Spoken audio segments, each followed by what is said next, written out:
Halo, assalamualaikum warahmatullahi wabarakatuh. Apa kabar semua? Semoga kabarnya sehat selalu. Dan eh, malam hari ini kita akan live bersama totalpolitik.com. Oke, sepertinya kawan-kawan Total Politik sudah ada di dalam. Kita coba panggil dulu ini.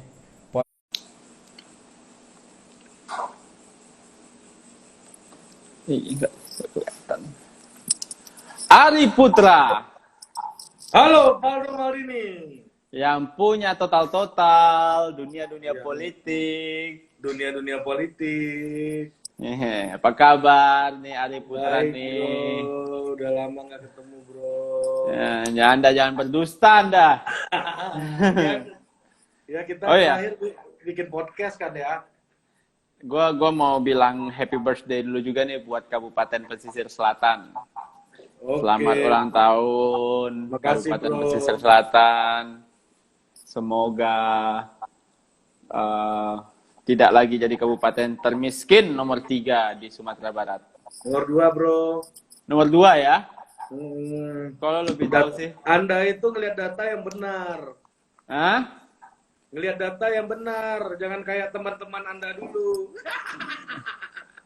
Siapa? Masa nomor 2? Nomor 3, Bos. Nomor 2. Kita lihat ya. Pesisir Selatan. Oke, nggak penting. Yang pasti tetap miskin lah. Oke? Bukan miskin. Prasejahtera. Ya. Oke, Ari Putra, Total Politik. Dunia politik. Dunia politik. Gimana kondisi Total Politik? Ya konten ya kita kan perusahaan konten creator ya sebenarnya. Jadi banyak rencana yang sudah jalan ya, dan juga termasuk rencana-rencana ke depan juga harus di arrange ulang gitu.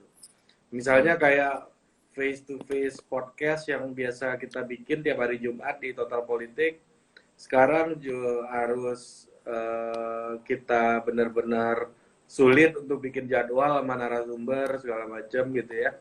Tapi jadinya konten-konten yang harusnya baru akan kita keluarin sekitar 3 bulan lagi udah harus jadinya dikeluarin sekarang gitu. Walaupun konteksnya belum terlalu cocok. Nah, tetapi di sisi lain jadi ada blessing, orang jadinya kan fokus di rumah ya. Jadi orang di rumah nggak ada kerjaan yang terlalu nggak ada waktu yang terlalu terbuang gitu ya. Waktu yang terlalu terbuang dalam definisi gue itu biasanya mereka harus ngabisin waktu nongkrong di jalan segala macam. Ini sekarang lebih banyak waktu dengan diri sendiri. Orang jadi lebih banyak untuk melihat platform di sosial media sekarang gitu. Ya walaupun akhirnya harus mensiasati tema, misalnya tema COVID ini nih. Kan yang paling ramai tema COVID. Jadi memang harus apa ya, harus mensiasati biar isu yang dibahas itu tidak itu melulu diulang-ulang gitu. Jadi gitu bro, ada rencana-rencana yang belum terselesaikan, tapi ada rencana yang harusnya nanti udah kita eksekusi sekarang. Ya. Ya, lagian masih baru juga kan. Masih baru, makanya justru karena baru itu kita belum ibaratnya ini apa namanya, ibaratnya kita bayi gitu ya, bayi baru lahir 1 bulan, usia 1 bulan harus ngadepin musibah gitu. Untung orang tua kita punya kekuatan yang lumayan untuk ngadepin ini gitu. Kalau enggak ya kita habis juga. Berarti banyak bisnis media yang kemungkinan habis gitu maksud lo? Enggak, Kak. Maksud gua apabila kita nggak punya ya katakanlah story apa namanya, punya stok Uang. Ya, stok pendanaan. Lama amat ngomong uang lo. Ya nggak enak lah bro. Ya apa bedanya stok pendanaan sama uang? Beda lah, stok Tuh pendataan diketawain bisa netizen lu. bentuknya bisa Bentuk- kopi, Anda ini beras, seperti politisi. bentuknya bisa Ngomong tuh beras, straight to the point aja. bisa minyak goreng gitu kan. Untuk mengolahnya kita subsisten gitu. Nah, tapi juga akhirnya diuntungkan ada satu spotlight ya yang membuat kita bisa apa namanya duduk bareng untuk lihat satu panggung yang sama. Ya kalau dulu kan ada pilpres satu panggung yang sama nih gitu ya, sehingga Aldo Maldini menjadi terkenal gitu karena orang nonton panggung itu gitu. Nah sekarang ada COVID, ya kita main-main dikit lah di situ gitu, walaupun panggungnya panggung-panggung pinggiran gitu ya, enggak. Ya kalau lu nonton Java Jazz ini panggung 3 lah gitu. Tapi ya minimal kita bisa dapat lah apa namanya benefit dalam penonton gitu ya bro. Jadi kalau menurut gua sih di dalam segi media sendiri ya kita gerak terus sih, nggak ada ini. Jadi ketika ada sesuatu yang besar itu yang lo harus lakukan adalah bergerak. Itu yang gue temukan gitu. Ini baru 1 bulan tapi ya jalannya udah mulai bagus gitu. Ya di satu sisi ada blessing in disguise-nya juga. Oke. Nah, lo melihat dengan kondisi sekarang itu kan media itu makin banyak ya. Maksud gue bikin media bukan hal yang sulit bagi beberapa orang, bahkan tinggal beli domain, terus bikin konten gitu kan, dan langsung jadi tuh barang, ya kan? Ya. Nah, apa sih diferensiasi Total Politik sama media politik lain gitu? Ya, ini kayak apa namanya? Apaan sih ini? Ini kayak ini ya, pertanyaan di seminar entrepreneur ya. Ya kalau buat gue sih, gue selalu berpikir gini bro. Mana itu seminar entrepreneur? Itu prinsip dagang paling umum. Gimana sih lu? Diferensiasi. Anda kalau tidak belajar jangan berkomentar. Anda kayaknya habis kehilangan sesuatu ini makanya ngamuk-ngamuk ini. Gak soalnya lu menjawab putar-putar kan? Udah kayak politisi gini, aja. bro, Apa diferensiasinya? Doi taunya duit doang. Nah, itu dikomentarin sama netizen tuh. Begini bro. Itu kan cara itu yang gue bilang dengan gaya-gaya seminar entrepreneur gitu loh. Harus ada diferensiasi. Lu dia ketawain netizen tuh. Udah jawab aja. Apa beda lu sama asumsi misalnya? Iya. Asumsi kawan gua. Ya, apa bedanya lu sama asumsi misalnya? Ya, Total Politik lebih total katanya.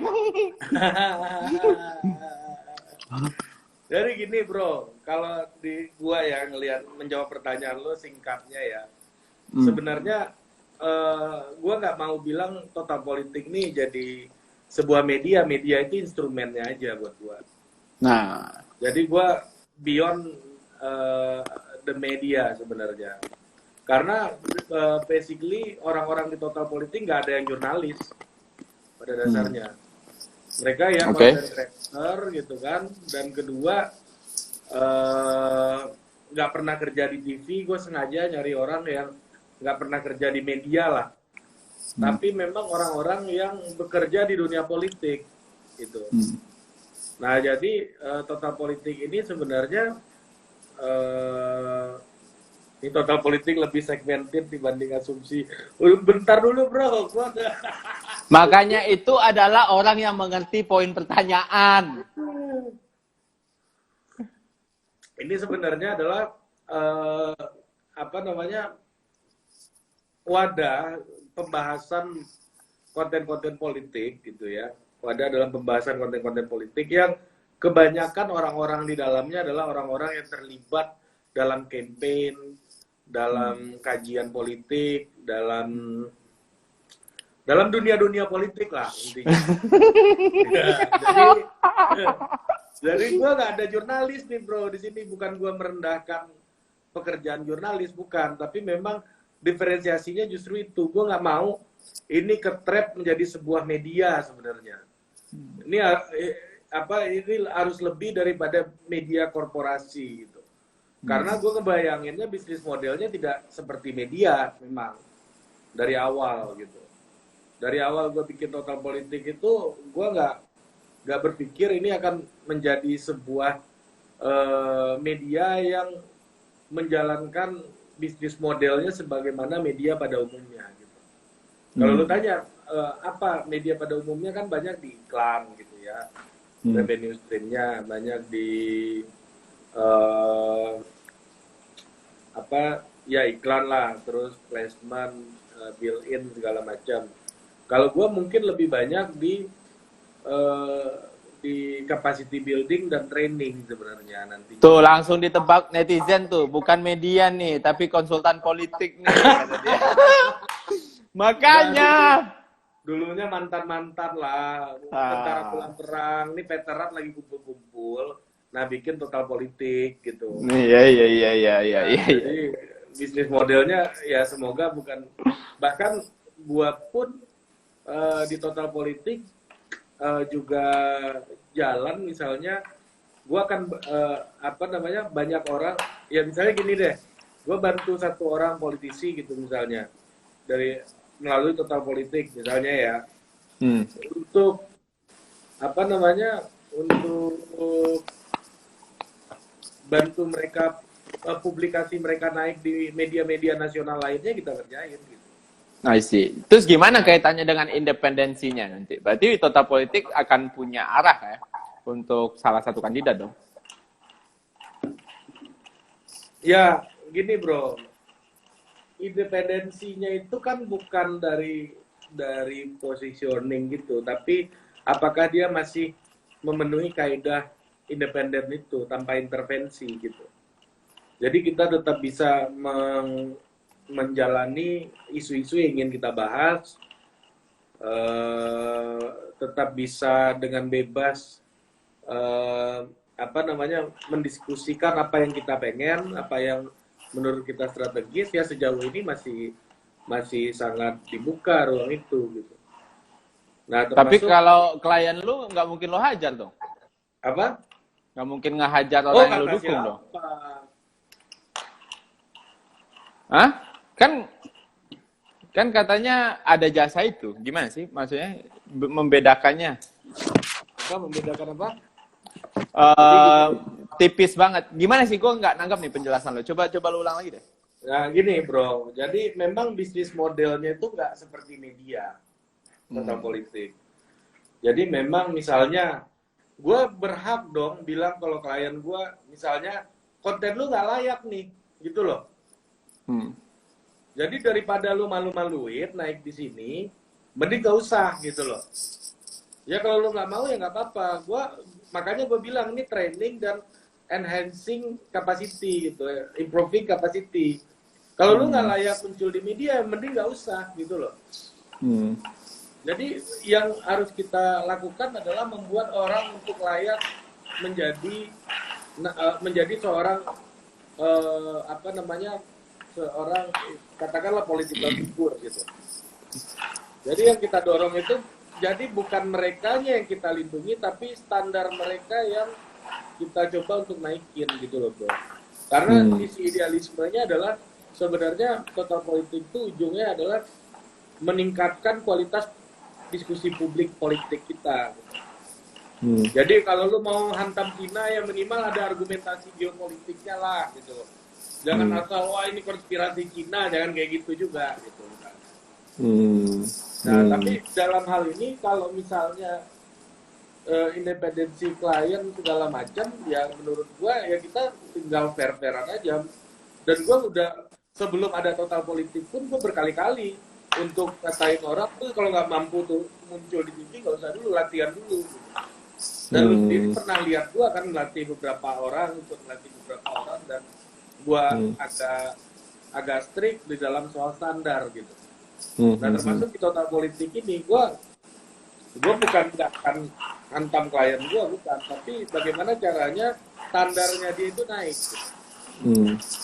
Standar dia naik, apabila dia dihantam orang pun, ya dia minimal udah siap dengan berbagai macam mengadres public message yang tepat gitu loh. Oke. Jadi di situ makanya total politik di konteks ini bukan konsultan, tapi gue lebih pada think tank gitu. Mau lu pakai oke, harga ya gue nggak mau juga ngikutin lu gitu. Gue buat aja, bukan kayak konsultan. Kalau konsultan kan right or wrong, still my client. Nah, gue kan sebenarnya total politik itu adalah revisi gue dalam pekerjaan gue dalam tanda kutip sebagai orang yang disebut konsultan selama ini. Bagaimana seorang konsultan itu sebenarnya, lu kalau ada orang bilang konsultan keren, gue pertama bilang nggak keren sama sekali udah jadi konsultan tuh. Lu tuh nggak punya bargaining power apa-apa. Nah di dalam konteks ini ya udah gue mau batasin, kita batasnya adalah knowledge resource gitu ya. Ya udah lu mau pakai ya mau enggak ya enggak. Yang penting buat gua caranya adalah kalau lu ikut rules ini, kita pastikan lu punya standar akan naik. Jadi lebih ke situ sih sebenarnya. Oke. Antam mengantam itu ya tugas media pada umumnya aja. Kalau gua nggak mau main di situ. Oke. Nah, mudah-mudahan nangkep nih ya nih orang-orang ya. Ya, podcast yang gue bikin selama ini tuh bro, sebenarnya itu orang-orang yang menurut gue itu punya genuine, nah termasuk lu ya, punya genuine, gue anggap genuine gitu. Jadi, apabila lu udah di standar orang-orang yang gue wawancara ini gitu ya, lu akan menjadi seorang political figure yang influencing gitu, yang punya pengaruh gitu, pengaruh besar. Misalnya kayak Panji, ya, Andre Rosiade juga dong. Iya, gue menganggap Andre dalam derajat tertentu punya pengaruh, bro. Walaupun pengaruhnya adalah keributan gitu loh. Ya, gue suka dengan Andre Rosiade. Iya, dalam derajat yang lain gitu loh. Misalnya gini, gue kemarin nih pengalaman gue nih, ada kawan gue dari Sumatera Barat, tiba-tiba WA bro, orang Bukit Tinggi nih. Nah dia WA, bro, kasih tahu ini pejabat-pejabat banyak foto-foto pakai APD. Nah, kata gua kan, harusnya APD ini buat dokter aja kurang. Kasih tahu ke siapa gitu. Kasih tahu Andre Rosiade. Ini beneran, bro.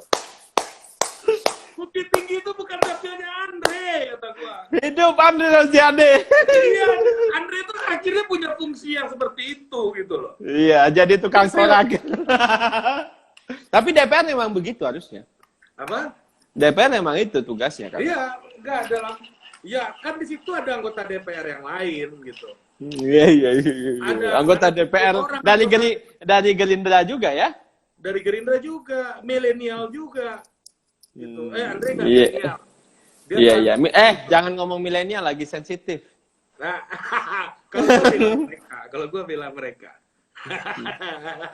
Lu mau benci banget. Nah, kita lanjut ke ini. Belakangan kan Yanuar, nanti gua jawab ya, staf sus milenial ya. Nah, oke. Nah, belakangan kan begini ya. Belakangan kan ketika COVID, gue ngelihat banyak politisi yang, ini perspektif gue ya, mati gaya. Ya. Nah, siapa aja politisi yang menurut lo, mungkin ada dari luar negeri juga ya, yang mungkin sesuai standar gitu loh, yang versi lu nih, ya, lu kan udah berhak menghakimi seseorang nih, menghakimi politisi dengan standar yang lu ciptakan sendiri. Ini standar yang lu bikin sendiri, yang gue amatin, gue coba replikasi gitu loh. Iya, makasih Ananta, see you besok ya. Besok ngapain ya? Oke, Nah, Ananta. Itu ke lu ya? Iya, sorry ya, ke gua.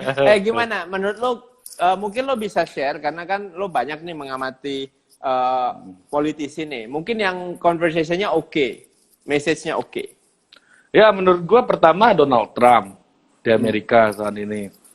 Trump cukup menarik ya, walaupun di awal dia itu dianggap sangat teledor gitu ya. Siap. Menganggap remeh bahwa COVID-19 bla bla bla bla bla bla bla gitu kan. Dia menganggap bahwa COVID ini ya nggak akan kena lah Amerika gitu kan. Amerika negara kuat, kita punya pertahanan bagus gitu gitulah, nggak mungkin lah gitu. Nah pada akhirnya ini kebiasaan dia ya memang. Dia menurut gue ini yang gue sebut ini adalah yang punya sense of crisis yang bagus ya dalam berkomunikasi gitu ya. Nah Donald Trump akhirnya dia tutup itu, dia mengatakan bahwa dia menutup Cina gitu, nggak boleh Cina masuk gitu. Nah akhirnya Donald Trump lepas dari berbagai macam kontroversinya, walaupun dia tidak menggunakan instrumen politik sepenuhnya untuk menyelesaikan persoalan ini, tapi dia lebih banyak melakukan tindakan yang persuasif. Ini Trump jadinya kayak gaya-gaya Obama gitu loh dia di Amerika saat ini. Jadi lebih simpatik gitu ya. Dia panggil pengusaha-pengusaha yang merupakan teman-teman dia juga gitu ya. Dia kayak Walmart, terus dia juga panggil insurance kalau lu nggak pakai asuransi di Amerika mati lo kan. Jadi dia panggil semuanya, gimana kita ngatasin ini, sampai GE mau bikin ventilator kan dari perusahaan-perusahaan Amerika juga dia arahin untuk melakukan security, dan itu sampai ke publiknya, dan dia selalu ngomong tiap jam 5 sore gitu. Jadi orang Amerika work from home, dia tonton Trump setiap jam 5 pagi. 5 sore. Ya. Nah, jadi dan yang jauh lebih menariknya adalah relasi dia sama gubernur-gubernur sebenarnya. Gubernur juga sama Kongres. Jadi dia lakukan komunikasi politik, semua budget dia sekitar 50 triliun dolar kalau gua nggak salah. Itu di-approve sama legislatifnya Amerika, dan tanpa perlawanan dari pihak oposisi gitu. Jadi kalau ada perlawanan ya dia tinggal bilang, ini kita mau nyelesain masalah COVID ini malah dipolitisir sama oposisi gitu-gitu. Jadi dia coba main-mainin yang kayak gitu, dan menurut gue sih sejauh ini dan itu terkonfirmasi dari survei-survei di Amerika, Trump berhasil tembus 40%-an yang itu nggak pernah sebelumnya. Jadi kan dalam konteks ini Trump agak all out bro, karena sebelum COVID-19 ya Trump itu kan mau diimpeach, ya kan, dia mau diimpeach, pas konteks COVID dia malah mencoba memperlihatkan performanya gitu. Okay. Nah untuk konteks Indonesia itu gue ngelihatnya Mas Anies ya yang paling menonjol gitu.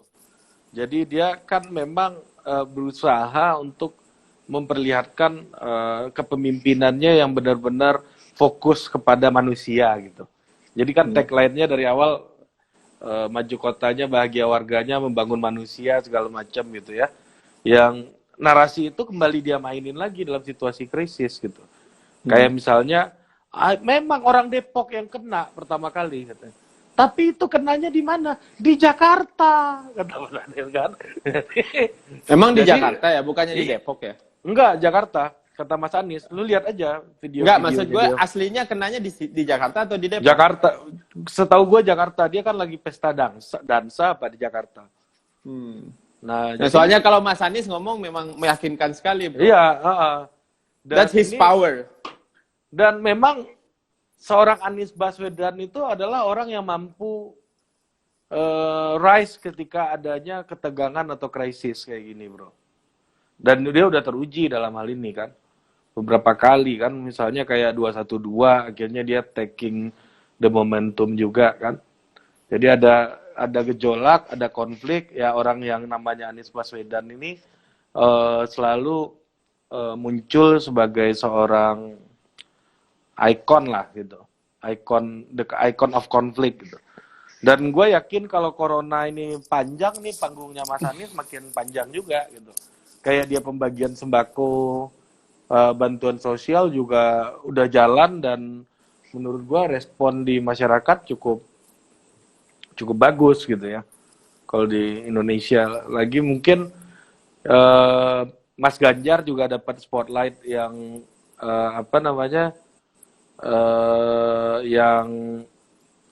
yang oke juga gitu ya. Mas Ganjar dia itu juga dapat spotlight. Nah, tapi yang menarik lagi sebenarnya adalah Singapura sebenarnya menurut gua. Lee Hsien Loong dari awal, karena dia negaranya kan yang paling merasakan dampak dari SARS dulu 2003 gitu ya. Dan mereka COVID-19 ini adalah momentum untuk Lee Hsien Loong show force sebenarnya. Jadi dia jeliatin berapa yang udah dibangun. ICU-nya Singapura itu muat untuk 300 orang, bro. Nah, jadi itu juga menjadi program campaign dia yang dia munculkan di dalam konteks COVID-19 ini. Nah, kira-kira sih ada di Indonesia ada dua itu menurut gua yang paling taking the momentum. Malah Pak Jokowi nih yang mendapatkan untrust dari publik, ditambah lagi berbagai macam dinamika lain yang membuat beliau itu makin terdesak gitu. Tapi di sisi lain ya harusnya ini juga bisa jadi momentum yang juga bisa dimanfaatkan. Nah, di Indonesia malah yang memanfaatkan Mas Ganjar sama Mas Anies. Sementara di luar negeri yang paling menarik sih menurut gua, yang bagus banyak, ya Taiwan segala macam juga bagus dalam penanganan. Tapi dalam komunikasi politiknya yang paling sangat meyakinkan adalah Trump dan Lee Hsien Loong di Singapura kalau gue lihat. Ya, Lee Hsien Loong tuh gue nonton semua videonya dengan 3 bahasa yang selalu dia keluarkan itu. Iya. Melayu, Mandarin, sama Inggris kan. Ya. Dan Bagus dia itu. Memang videonya dia lebih jelas sih sebenarnya, karena dia mengerjakan banyak hal soalnya. Ya, dia udah. Jadi kan prinsipnya dalam komunikasi publik, terutama di masa-masa krisis gini, apalagi panggungnya jadi satu gitu loh ya. Semakin banyak yang lu kerjain, semakin banyak juga konten yang bisa lu bicarakan. Tapi kalau nggak ada yang lu bicarain, panggungnya cuma ngadep ke lu ya, makin habis lu. Gitu. Nggak ada yang lu kerjain maksudnya ya? Iya, kalau nggak ada yang lu kerjain, karena image itu kan proyeksi dari kerja gitu. Nah, ketika nggak ada yang lu kerjakan, lu mau memproyeksikan apa gitu. Apalagi di momen krisis ini kan spotlight-nya agak intensif gitu. Jadi dia spotlight-nya intensif, menghadap ke lu dengan day by day, second by second, orang memperhatikan. Kalau lu nggak punya kerja selama ini yang baik, itu juga nggak akan mendapatkan benefit apa-apa. Jadi gini, ini sebenarnya COVID-19 ini kayak ujian yang soalnya sama, bro. Nah, tergantung nih siapa yang udah try out, siapa yang belajar, siapa yang enggak. Ya. Yang udah try out tuh kayak Singapura, Hong Kong, Taiwan juga, SARS gitu kan. Dia diuji coba nih, Amerika dari Spanish flu gitu ya. Udah coba juga gitu. Yang belajar ada negara-negara lain lah, misalnya kayak Taiwan gitu ya. Ya juga dia belajar gitu. Punya sense of crisis, mengestimasi gitu. Ada lagi yang nggak belajar, tapi jadi gini bos, orang yang public political figure yang tidak punya credentiality, yang nggak punya isi gitu ya, cenderung akan sembrono. Nah, kesembronoan itu kan terlihat dari kayak nasi kucing gitu misalnya kan. Terus ada lagi banyaklah kesembronoan yang keluar belakangan gitu ya. Susah izinnya masuk Indonesia gitu. Jadi banyak kesembronoan. Tapi kalau seorang leader yang punya credentiality, yang punya capacity, dia akan punya pandangan yang sangat jauh ke depan gitu ya. Apa ngelihat berbagai macam, oke, di China udah terjadi kayak gini. Kita konsumsi banyak barang China. Kenapa kita bisa kena? Kenapa kita nggak bisa kena nih? Gitu pertanyaannya kan. Nah sebenarnya sebelum lu berbicara ahli epidemiologi segala macam itu, kalau memang punya credentiality, seorang presiden tuh gampang kok, dia tinggal nelpon dubes di China. Ini gimana nih? Ini bercandaan atau gimana? Mungkin nggak sampai ke kita, gitu. Misalnya, kalau ngelihat Wuhan udah di lockdown gitu kan, dubes juga nggak mungkin main-main, bro. Ini kayak orang Itali di Eropa. Orang Itali kan ngelihat nonton di TV, wah China ini virus apa ini, kasihan juga ya orang Cina ini ya. Hidupnya susah nih gara-gara virus ini kan, hidupnya kan orang Itali itu flamboyan kan. Pagi ngopi, siang cipika-cipiki, sore nge-wine, malam nonton bola gitu kan. Jadi daripada dan ternyata di daerah Lombardi itu Milan itu kan pusat fashionnya Itali dan salah satu pusat fashion Eropa, dan di situ ada ratusan tenaga kerja yang datang langsung dari Wuhan gitu. Iya. Nah jadi ini jadi mungkin ya kalau dari podcast dari kabar politik gue sama Zulfikar Amir, gue ngomong gini, mungkin kalau penyakitnya ini dari Uzbekistan gitu ya, mungkin nggak akan nyebar ke seluruh dunia kayak sekarang gitu. Tapi kalau penyakitnya itu karena China, karena manusianya bergerak gitu ya, bergerak, kapitalnya bergerak, barangnya bergerak, ya seluruh dunia bisa kena dampaknya gitu. Oke.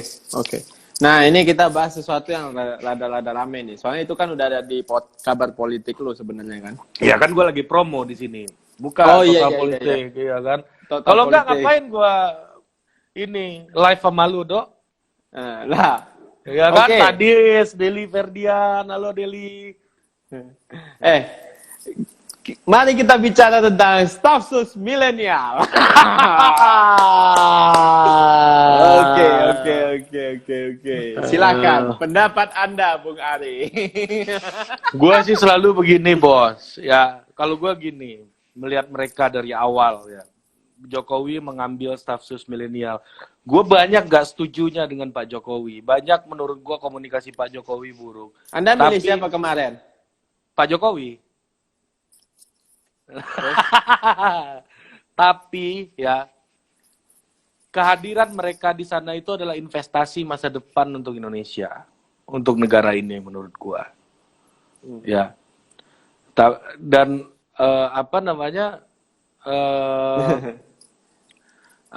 menurut gua itu investasi masa depan untuk Indonesia. Dan Enggak, gua tahu Mbak Ziza.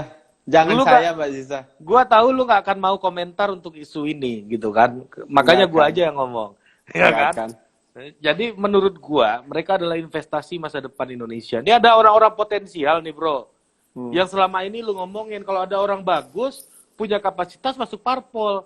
Tapi kawan-kawan ini kan nggak sampai hati untuk masuk parpol nih. Gitu. Seorang kayak Belva yang udah jadi CEO startup unicorn di Indonesia gitu ya, nggak akan mau bawain tas orang yang tas siapa dari kampus nggak jelas. Di partai kan kayak gitu kulturnya di Indonesia, Bro. Nggak semua. Kamu ya. sensi sekali sama kami yang di parpol. Atau jangan-jangan itu Anda. Jangan denial lu. Buka-bukaan aja. Lanjut. Buka-bukaan aja. Ya, ini memang ada feodalisme, Bro. Ya. Gua mau bilang di sini banyak hal yang nggak mau dikomentari oleh Valdo. Jadi gua aja yang ngoceh. Ya, kayak makanya gue diam aja dari tadi kan. Dia mencoba denial tuh bukan karena nggak setuju sama gua. Karena gua nggak mau komentar, lu jangan bahas itu dong. Monggo. Jadi gini, Nih, corona nih, jangan-jangan lu nih. nah, gue sendirian di sini. Iya. Ya paling yang kena orang besok yang kerja di sini. Tutup. Jadi Oke, gini, lanjut Pak. Status. ya nggak akan sampai hati gitu loh untuk misalnya Dia kayak melakukan tindakan-tindakan aneh lah ya bahasanya. iya ya. kayak Putri Tanjung gitu untuk nyalek datang ke rumah warga. Ini anak orang kaya nih bro. Bapaknya itu semua orang udah tahu nih. Dia datang ke rumah warga ngoceh, nggak didengerin sama warga gitu. Ini siapa sih ini gitu. Gue lu ajar-ajarin siapa lu kata warga. Warga ini lebih pintar bro. Sebejat-bejatnya netizen lebih bejat lagi yang offline ini. Udah itu pelajaran lu dari podcast kita, Pak. ya, udah itu lu dimaki-maki, bro. Ya, sama warga-warga offline ini, lu dimaki-maki, makannya lu pula yang bayarin kan? Anda pasti sebagai politisi sering mengalami itu, saya yakin. Ini keluhan semua politisi yang saya temuin gitu.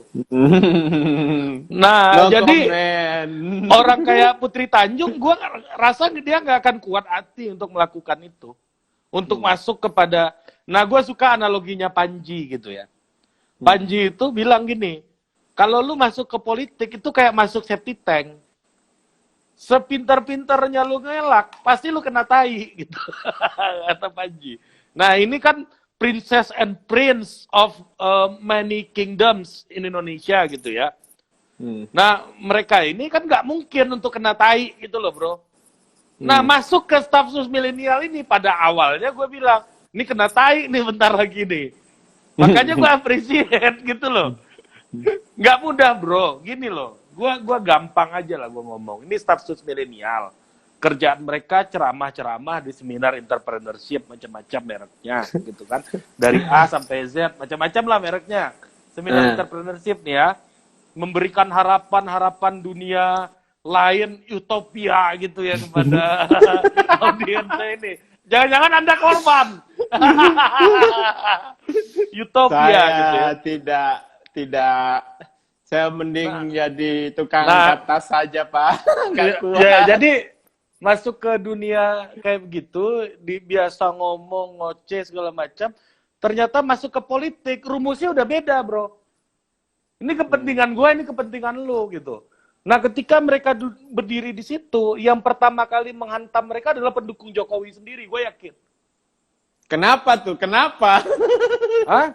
Kenapa pendukung Jokowi yang ngantem? Di politik tuh ada rumusnya, bro, siapa yang paling berkeringat, gitu loh. Jadi ada orang yang merasa paling berkeringat tuh selalu ada gitu. Gue bilangnya, gue menyebut mereka itu apa namanya, Relawan maksud lo? Ya mungkin relawan, tapi gue menyebut mereka itu adalah the sweaty group gitu. Sweating. Belum pernah dengar kan lo? Ini istilah-istilah gue sendiri nih. Jadi the sweaty groups ini ya, ketika jagoannya menang, bro, the sweaty groups ini berharap dapat minum duluan. Ternyata ketika antri mau ambil minum, milenial ini datang kan cukup foto-foto depan istana gitu kan. Itu apa namanya? Tapi bukan hal yang buruk gitu. Mereka harus coba untuk be there dan hadapi the sweaty groups ini, ya kan? Kepemimpinan itu justru diuji di situ. Pak Jokowi itu ujian terbesarnya adalah mengendalikan pendukungnya sendiri, bukan lawan politiknya, gitu. Ya lawan politiknya kan udah masuk. Iya bukan lawan politik, makanya masih ada PKS sekarang partai Anda dulu. Siapa bilang saya tidak punya KTA ya? Enak aja. Tapi kan Anda pernah ikut Mukoyam. Oh, itu kan pengkaderan, belajar. Ya, DM juga ikut. Lanjut. Dan the sweaty groups inilah yang pada akhirnya menjadi kelompok penentang internal opposition gitu loh, bro. Dan di dalam situ kan kalau lu baca John Locke Leviathan itu kan akhirnya mereka ini menjadi rantai makanan terbawah gitu loh, bro. Nah, ketika mereka ada di sana, ya, mereka ada di sana, gue yakin ujiannya 11-12 sama partai politik.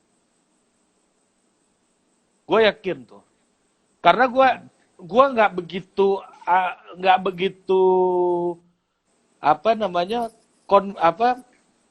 nggak begitu yakin kalau staf sus milenial ini pernah ketemu Jokowi dua kali sebulan aja. Gue nggak yakin. Yakin nggak lo? Nggak Kalau komen ya? gua sih no comment. Dari awal nggak mau komen. Karena gua kenal banyak dari mereka soalnya. Ya, jadi gue ngelihatnya 2 kali sebulan aja gue nggak yakin ketemu. Ya mungkin ada, tapi ya gue nggak yakin aja gitu. Kalau ada pun kualitinya pun gue masih pertanyakan gitu. Nah, ketika lu punya exposure yang begitu besar, berada di bawah spotlight kayak begitu, tapi nggak punya kuasa apa-apa, mereka kan bukan pejabat negara. Ya. Beda sama Pak Nadiem Even KSP gitu, juga, misalnya. KSP juga bukan Bukan. lembaga negara kan? Dia lembaga kepresidenan gitu. Dalam Iya. konstitusi kita kan presiden itu jabatan itu kan dipandang menjadi apa namanya jadi sebagai lembaga atau sebagai seorang person gitu. Nah ini mereka ini adalah bagian dari lembaga kepresidenan. Gitu. Nah gue membacanya, gue melihatnya jalan ini nggak akan mudah buat mereka. Pasti di Sweaty Group ini mantengin bro. Ini kayak mantengin durian jatuh nih. Jatuh kan disikat rame-rame kan. Lu kan lihat sendiri di sosial media yang hantam mereka itu bukan pendukungnya Pak Prabowo 02 dulu. Tapi kebanyakan pendukung-pendukungnya Pak Jokowi juga. Doni Gahral tuh temen gua. Terus? Guru gua itu. Nah, jadi itu. Dan akhirnya yang gua agak ya positifnya sih gua sangat mendukung mereka akan harus tetap di situ terus gitu. Ya pertama menurut gua soal ruang guru kan mereka udah kasih argumen bahwa dealnya itu udah sebelum Belva jadi staf sus katanya. Iya kan? Ya itu katanya soal ruang guru nih. Kalau terus ada argumen-argumen lain lah, tapi pada intinya sih negara sih ngatasin itu gampang banget bro sebenarnya. Ya kan tinggal dikeluarin aja surat bahwa ruang guru kita akan terima pemerintah pusat hanya boleh kerjasama dengan perusahaan yang punya investment segini gitu misalnya. Ya, karena bisa ngasih garansi gitu misalnya. Ya itu bakal mati sendiri lawannya ruang guru, cuma dia kan market leadernya, ya kan. Jadi logika orang dekat itu adalah logika proyek gitu bro. Jadi orang yang biasa main APBN, APBD gitu ya, ada orang dekat presiden yang dapat, ada orang dekat pejabat yang dapat, pasti ngamuk gitu. Nah ini kebetulan ada orang dekat presiden yang juga punya kompetensi yang sudah terukur gitu loh. Mereka udah dapat award ini, investmentnya tumbuh, segala macam. Lu lebih tahu ukurannya lah karena lu pernah ngurusin startup juga dulu gitu. Jadi buat pemerintah mengambil ruang guru itu pun secara diskriminatif dalam tanda kutip itu bukan pilihan yang sulit gitu. Tinggal dibikin standarnya itu aja, itu beres itu masalah sebenarnya. Nah, soal kedua yang Taufan soal camat kemarin gua ngelihatnya. Buat gua sih ini lebih kepada jadi gini, aparat pemerintah itu punya kewajiban untuk berkolaborasi dengan swasta. Jadi bukan kewajiban, tapi mereka tidak boleh membatasi dirinya selama undang-undang koridornya masih jelas, mereka nggak boleh membatasi dirinya. Bahkan tanpa surat itu dikeluarkan oleh Seskap atau Taufan ada di situ gitu ya, tanpa mengeluarkan surat itu pun, ya kalau ada relawan dari pihak swasta kayak gitu mau bantuin masyarakat, ya pemerintah harus bantu gitu, tanpa ada surat sekalipun gitu. Ya karena ada prinsip public private partnership kan gitu.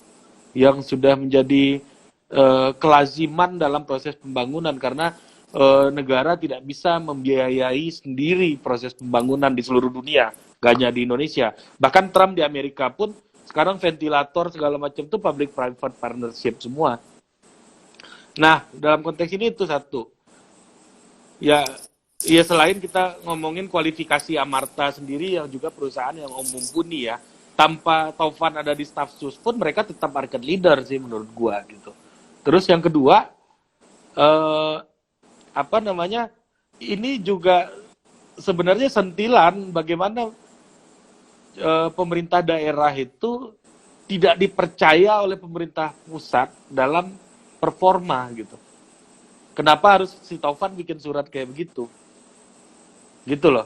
Itu dua. Yang ketiga analisis gua, ini yang paling konspiratif nih. Surat dari Seskap itu nggak mungkin sembarangan keluar, bro.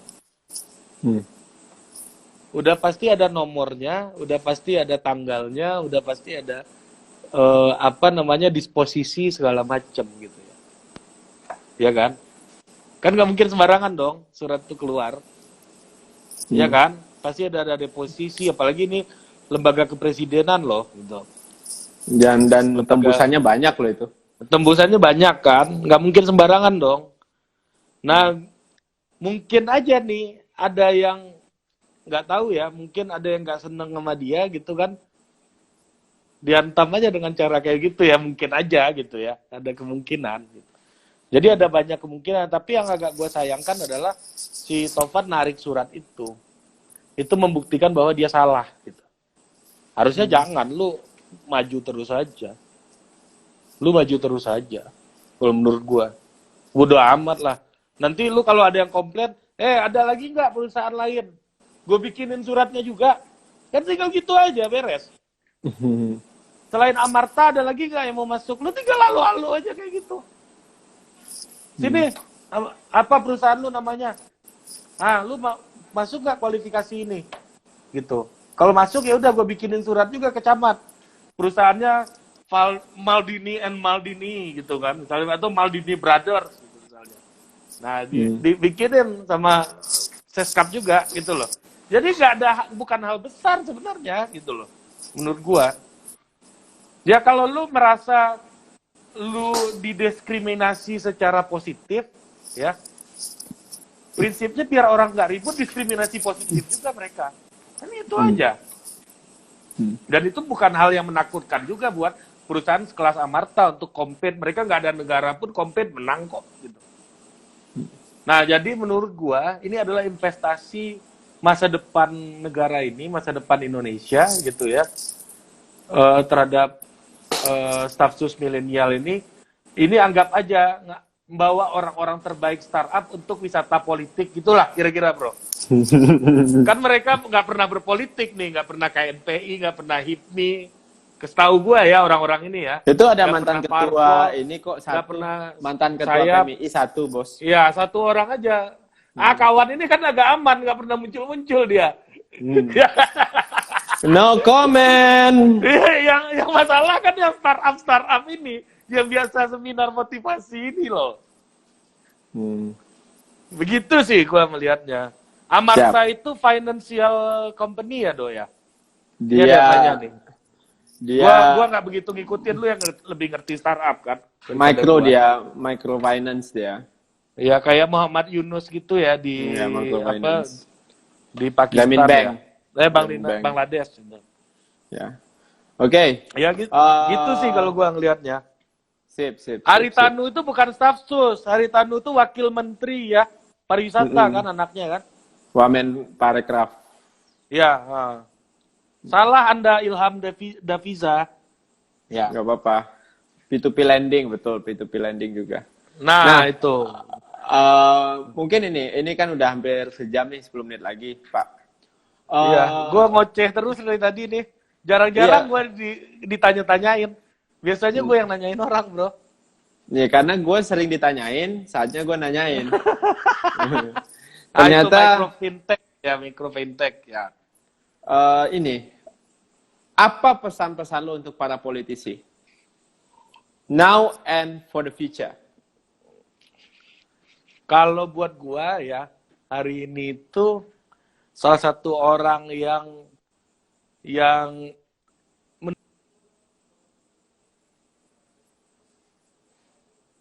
Tar. Kenapa nih sinyalnya nih? Ari Putra, sinyalnya Anda gimana nih? Iya. Oke, ini tinggal 8 menit lagi, Bos. Ayo. 10 lah. Enggak, ini Instagram ini batasnya sejam. Ya Allah. Kan udah lu ulang total lagi. politik. Oh, enggak ya. Ya, gua tuh udah 30 hari live. Gua lebih tahu ini barang. Iya, 30 hari ya. Udah kayak Quran ya, 30 juz. Ya beda, Pak. Lanjut lah. Silakan Pak Ari. Ya, jadi buat gua sih, ya ini juga ada yang bilang nih tentang stafsus presiden, gunanya apa sih stafsus milenial? Kalau bagi gua sih bukan gunanya buat presiden. Gue yakin nggak bermanfaat banget mereka di staffin. Tanpa mereka jadi staff pun presiden pasti tetap bisa nanya sama mereka gitu.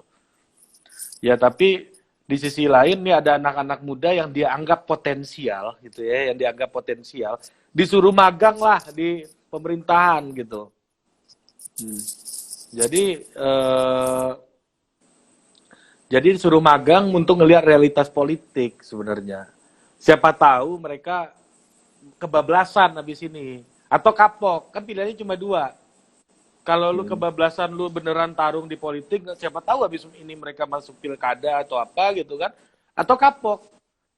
Gua ogah politik aja, gue jualan aja, dagang aja gitu kan. Kan jadi jelas gitu arahnya gitu. Daripada mereka masih punya penasaran, obsesi gitu ya. Masih caper-caper tapi nggak mau kerja politik kan sama aja bohong gitu. Dan kedua, masalah duit ya, gaji 51 juta itu that's not big money lah buat mereka. Setuju nggak lu, Dok? Mungkin itu jajannya Putri Tanjung 3 hari aja kali itu. 50 juta itu. 2 hari, sehari mungkin. Jadi uang dari negara pun buat gue sih, buat mereka juga gak akan bernilai amat sih orang kayak Belva gitu, CEO perusahaan yang udah jutaan dolar investmentnya. Jadi uang 50 juta sebulan apa sih buat mereka? Tapi ya tapi gue ngelihatnya lebih dari itu. Gue berharap nih orang-orang ini kebablasan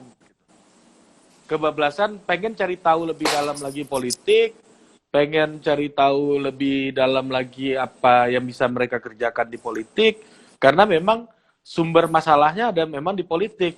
Kalau Valdo itu tadi siang gue ngelihat konten lu bilang di acara-acara anak muda milenial mencari arah jati diri kehidupan gitu, lu bilang bahwa politik itu adalah cara paling cepat untuk melakukan perubahan. Kira-kira begitu kan? Lu selalu bilang kayak begitu. Iya kan? Kalau ini komentar dong lu, iya aja. Ini keyakinan gua. Iya, keyakinan lu. Kalau gua bilang kayak gini, politik itu adalah ekosistem paling radikal, bro. Orang bisa berkuasa selamanya, tapi juga di sisi lain orang bisa berkuasa cuma 1 hari gitu. Nah, misalnya orang berkuasa selamanya, lu boleh nama lu nggak muncul di negara ini, misalnya nama lu nggak muncul jadi menteri atau jadi pejabat gitu. Tapi pengaruh lu semua rezim lu ada. Ya kita nggak sebut lah nama orang gitu. Dia boleh nggak presiden tapi dia lagi gitu. Itu ada lagi gitu kan. Orang kayak gitu. Dia bisa berkuasa selamanya, bro. Selama dia hidup. Tapi ada lagi orang yang cuma berkuasa 1 hari aja. Misalnya siapa? Petani di daerah pedalaman, bro. Caleg datang ke dia, mana uang lo 100.000? Kasih gua, baru gua pilih lo. Nah, dia berkuasa dia. Bahkan bukan 1 hari, 5 detik, Pak. Iya, 5 detik ya di hari. Masuk hari ke bilik suara, ya. Keluar bilik suara, bye. Iya, itu maksud gua. Jadi ini adalah ekosistem yang memungkinkan orang berkuasa sekitar 5 menit gitu ya, sama berkuasa selama-lamanya. Dua-duanya bisa hidup berdampingan gitu di dalam ekosistem ini. Walaupun hubungannya saling injak-menginjak gitu ya. Nah, siapa tahu nih kawan-kawan milenial ini habis ini nih melihat, wah kayaknya gue mau lanjut nih di politik gitu.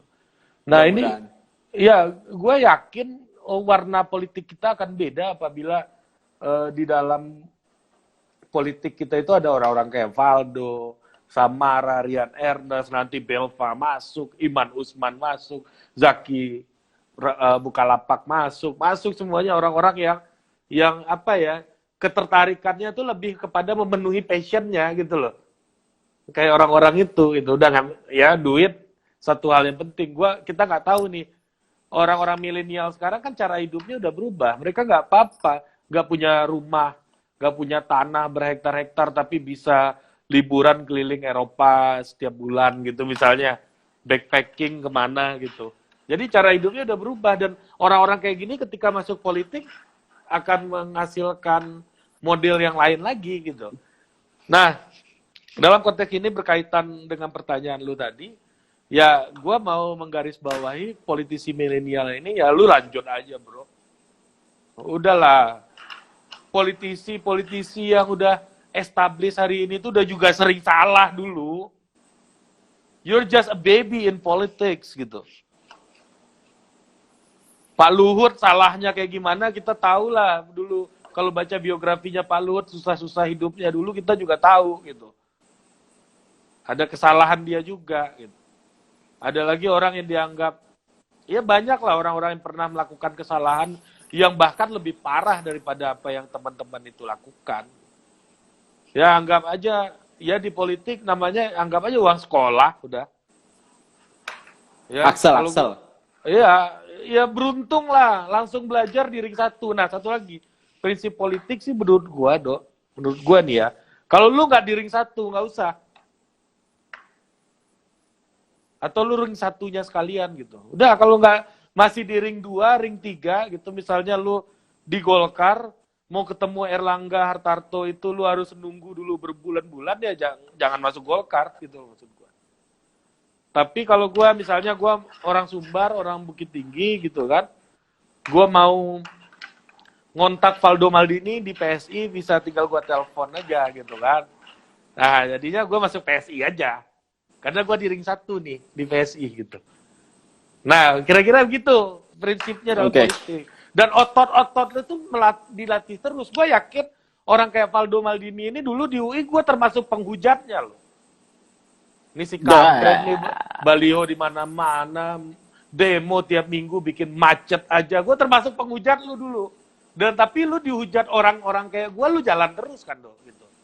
Nah lu jalan terus dan akhirnya gue ngelihat otot-otot politik lu, nih istilah yang dipakai Panji gitu ya. Otot-otot politik lu tuh siap gitu. Otot-otot politik lu siap, ketika otot politik lu siap, lu mau gerakannya sambil kayang, mau gerakan lu sambil flare, mau lu gerakannya itu mau ngelipet-lipet badan lu nggak akan kesakitan gitu. Nah begitu juga di politik, apabila otot-otot politik lu kuat gitu ya, otot-otot politik lu udah jadi nih, lu mau pindah, mau lari, mau triathlon gitu, nggak ada masalah bro. Sip. Gitu kira-kira. Nah gue melihat teman-teman staf sus milenial ini perlu untuk, gue menyebutnya sebagai political gym gitu, untuk mengasah otot-otot politik mereka gitu. Anggap aja ini sebagai gym, ya barbel 20 kilo lah, barbel 30 kilo. Dulu kalau ngelihat Valdo Maldini dibully waktu berantem sama DMS lebih parah daripada ini. No comment. Nggak apa menganggap lu sebagai orang yang genuine aja do. Lu paling jago enggak, tapi menurut gue ya genuine aja Valdo Maldini itu. No comment, bos. Oke, Bang Ari, ini udah jam 9, gue takut tiba-tiba pas lo ngomong tiba-tiba ciao gitu ya. Tapi Enggak thank you lah. banget. Oke, bro. Jangan lupa follow ya. Gue promo dulu. Ya, jangan lupa follow Total Politik Instagram, Total Politik.com di Instagram, Total Politik di YouTube, ya, dan berbagai macam platform. Nyalain loncengnya. Subscribe. Iya, karena subscribe itu gratis. Kayak Atta Halilintar gua. Subscribe itu gratis. Tuh ditanya tuh, kalau sekarang Valdo masih genuine nggak katanya? Masih. Genuine itu apa ya, bro ya? Karakter gitu loh, bro. Gak gampang berubah gitu loh. Dia mungkin atributnya bisa ganti-ganti, tapi karakternya tetap sama gitu. Orang kayak Valdo tuh keresahannya konsisten gitu. Gua ngelihatnya hal yang sama. Mau dia di partai lama, mau di PSI, mau di mana. Ya, dia tetap punya keresahan yang sama gitu loh. Kok nggak mau komen itu karena situ kawan-kawan Itu kan udah menjaga komen. hati dan perusahaan. Menjaga hati itu dan perasaan penting. orang lain. Dan perasaan Gitu kan. orang lain, Fuad. Ethics. Kekeluargaan dan persahabatan tuh more than politics lah. Ya. Ada Ya. hal yang mungkin lebih Jangan penting sampai- dibandingkan sekedar. Lu bisa gua aja sebelum tidur gua debat banget sama bini gua. Bini gua tuh cenderung liberal orangnya. Pandang-pandang politiknya cenderung individualistik gitu. Nah, sementara gua ya dalam tanda kutip ada senior gua nih tadi di sini nih yang kemarin menuduh gua komunis tuh, kurang ajar Anda. Nah, gua selalu punya pandangan yang berseberangan secara politik dan ekonomi sama istri gua gitu. Ya udah, keluarga gua jalan aja, bro. Tapi perdebatannya gua beda terus. Sampai banting-banting gelas segala macam gitu ya. Tapi ya udah, life must go on gitu. Walaupun kita beda pandangan politik ya sah-sah aja. Kenapa harus diseragamin gitu? Oke, thank Gitu, you. bro. Itu menarik banget. Udah. Oke, Ya. makasih Bung Ari, podcaster Total Politik yang udah berbagi ke kita tentang dunia politik. Mudah-mudahan ini udah hari ke-29. Mungkin besok jangan lupa follow Total Politik ya. Jangan lupa subscribe, jangan lupa nyalain loncengnya karena follow itu gratis ya. Jadi Ya. mudah-mudahan Sama good luck akun Total pribadi Politik. gua Ari Putra BN ya. Jangan lupa lu Nah, lihat-lihat Ari juga. Putra BN kalau di Instagram karena dia juga Ya. punya apa? Punya YouTube Diarialog. Diarialog. Sarapan Ya, ya. itu ini dunia-dunia filsafat. Dunia filsafat, dunia berat lah intinya. Ya, Seberat dunia badannya berat Ari. lah. Ya. Kalau Anda nggak mampu nggak usah follow. Oke, itu aja semuanya. Thank you. Udah sejam kita bareng-bareng. Thank you.